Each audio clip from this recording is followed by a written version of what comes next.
ठाणे महानगरपालिकेने 2800 कोटी रुपयांच्या TDR घोटाळ्याप्रकरणी सर्वोच्च न्यायालयामध्ये दाखल केलेली विशेष रजा याचिका परस्पर मागे घेतल्याने एकच मोठी खळबळ उडाली आहे। हा घोटाळा डायवन कंपनीशी संबंधित असून राज्य सरकार आणि महापालिकेच्या संगनमताने हा प्रकार घडल्याचा अतिशय गंभीर आरोप महाराष्ट्र नवनिर्माण सेनेच्या वतीने मनसेचे जनहित व विधी विभागाचे ठाणे शहर अध्यक्ष स्वप्नील महिंद्रीकर यांनी पत्रकार परिषदेमध्ये केलेला आहे।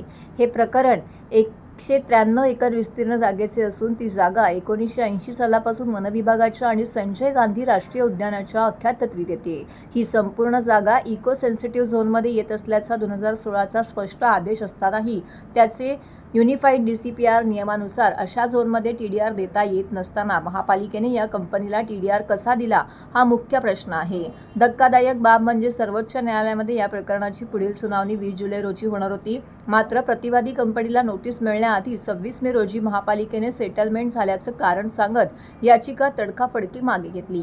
यात राज्याच्या विधी व न्याय विभागाने वन विभागाला सर्वोच्च न्यायालयामध्ये जाण्यापासून जाणीवपूर्वक रोखल्याचा आरोपही करण्यात आलेला आहे। इको सेन्सिटिव्ह झोनमध्ये केंद्र सरकारच्या पूर्व परवानगीशिवाय असे कोणतेही बांधकाम किंवा विकास करता येत नाही, तरीही हे काम बेधडकपणे सुरू आहे। स्थानिक भाजप आमदार संजय केळकर यांनी 2 दिवसांपूर्वीच या मोठ्या घोटाळ्याविरोधात आवाज उठवला होता। मात्र त्यांना केवळ प्रसारमाध्यमांना प्रतिक्रिया न देता विधानसभेत हा प्रश्न लावून धरावा आणि राज्य शासनाला सर्वोच्च न्यायालयामध्ये जाण्यास भाग पाडावे असं थेट आवाहन मनसेने दिले आहे। या 2800 कोटींच्या महाभ्रष्टाचारामध्ये सत्ताधारी पक्षातील मोठ्या नेत्यांचा आणि वरिष्ठ महापालिका अधिकाऱ्यांचा थेट सहभाग असल्याचा आरोप होत आहे।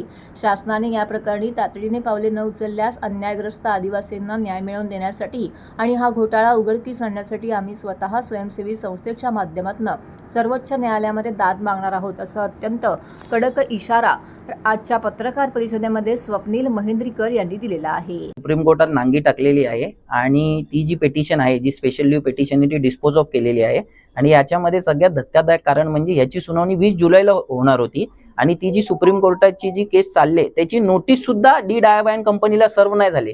तर त्या ऑर्डरच्या अनुषंगाने जर तुम्ही बघत असाल, ती जी ऑर्डर आहे ही ती ऑर्डर मध्ये क्लिअरली लिहिलंय की महानगरपालिका बोलते की आमची सेटलमेंट झालेली आहे। तर मग तुम्हाला सेटलमेंटच करायची होती तर तुम्ही सुप्रीम कोर्टात गेले कशाला? आणि हा जो तुम्ही घाट घातलेला आहे सुप्रीम कोर्टामध्ये जायचा, तिथे जाऊन जर सेटलमेंट केली आहे तर मग ठाणेकर नागरिकांची ती जी जागा आहे ती महानगरपालिकेलाच जर द्यायची होती त्या विकास म्हणजे त्या कंपनीला, तर त्याच्यामध्ये SLP दाखल नव्हती करायची आणि पहिलाच माघार घ्यायची होती। महानगरपालिकेचा शहर विकास विभाग आणि महानगरपालिकेचे सर्व अधिकारी आणि ह्याच्यात सामील असून याच्या संदर्भात हे जे फक्त एक दिखावा चालला आहे, पण आतून हे सगळे त्या कंपनीच्या बाजूनी लढत आहेत। सर्वात महत्वाचं म्हणजे ही जागा ही 1980 पासून होती। या संदर्भात विभागाने स्वतः जे जॉईंट ज्युडिशरी डिपार्टमेंट आहे त्याच्यामध्ये SPL फाईल करण्यासाठी SLP फाईल करण्यासाठी ऍप्लिकेशन दिलेलं एप्रिलमध्ये। त्या ऍप्लिकेशनच्या नुसार लॉ अँड ज्युडिशरी डिपार्टमेंटने सांगितलं की तुम्ही SLP फाईल करू नका। आमचं म्हणणं हे 193 कोटीचा TDRचा घोटाळा झालेला आहे आणि तुम्ही SLP फाईल करत नाही आणि स्वतः शासन सांगतं की बाबा ती जागा त्या समोरच्या कंपनीला देऊन टाका। याच्यामध्ये शासनाचा थेट संबंध येतोय आणि शासना म्हणजे सत्ताधारी पक्षात याच्यामध्ये काहीतरी साटेलोटा आहे। 17 एकर मध्ये कोकणीपाडा जो तिकडचा आदिवासी बहुल एरिया आहे त्याच्यामध्ये जवळजवळ 1500 लोक वास्तव्य करत आहेत, गरीब आदिवासी कुटुंब वास्तव्य करत आहेत आणि त्यांचा उदरनिर्वाह या त्या 193 एकर जागेमध्ये ते लोक शेती करून करतायत। त्यांच्या शेतीचं काय, त्यांच्या उदरनिर्वाहाचं काय, त्यांच्या घराचं काय? आणि आता तुम्ही बघत असाल तर पत्रे मारायला सुरुवात झालेली आहे। एवढी घाई कशाला? आणि ह्या संदर्भात स्थानिक आमदार माननीय श्री केळकर साहेबांनी 2 दिवस पहिला सांगितलं की आम्ही त्याच्यावर कारवाई करू। कधी? TDR भेटल्यावर, जागा कब्जा झाल्यावर, लोकांचे घर तुटल्यावर कारवाई कधी होणार?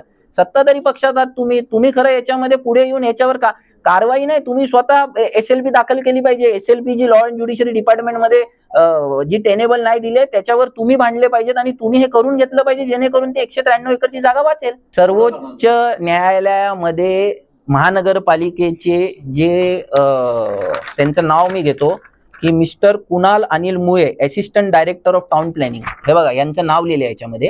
यांनी सांगितलेलं आहे की आमची सेटलमेंट म्हणजे the matter stand settle in the light of compliance. आता मला हे विचारायचंय की ती जागा आहे ती इको सेन्सिटिव्ह झोन मध्ये आहे, तर तुम्ही इको सेन्सिटिव्ह झोनची सेंट्रल मिनिस्ट्रीची परवानगी घेतली का?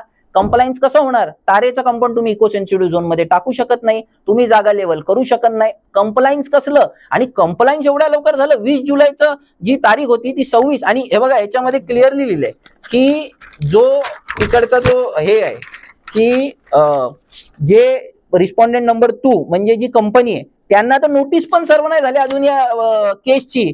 त्याच्या पाहिला पालिकेने नांगी टाकलेली आहे. म्हणजे पालिकेचा खूप मोठा घोटाळा आहे.